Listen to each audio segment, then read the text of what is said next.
سورہ طلاق میں اللہ تعالیٰ نے فرمایا وَمَن يَتَّقِ اللَّهَ يَجْعَل لَّهُ مَخْرَجًا وَيَرْزُقْهُ مِنْ حَيْثُ لَا يَحْتَسِبُ، اور جو اللہ سے ڈرے گا وہ اس کے لیے نکلنے کا کوئی راستہ بنا دے گا اور اسے رزق دے گا جہاں سے وہ گمان نہیں کرتا۔ اس آیت کا مفہوم یہ ہے، جو شخص رزق کی تنگی، گھریلو پریشانیوں، کاروباری مشکلات یا کسی بھی قسم کی آزمائش میں مبتلا ہے،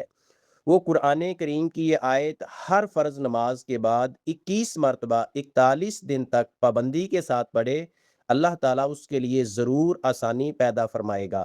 کیونکہ اللہ تعالیٰ نے اس آیت میں وعدہ کیا ہے کہ جو تقوی اختیار کرے گا اس کے لیے تنگیوں سے نکلنے کے راستے پیدا کرے گا اور اسے وہاں سے رزق عطا فرمائے گا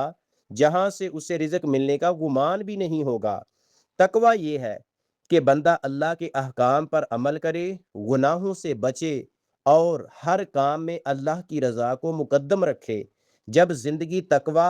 رب کے ڈر کے مطابق ڈھل جائے گی تو اللہ دنیا اور آخرت کی بلائیاں، برکتیں اور آسانیاں عطا کر دے گا۔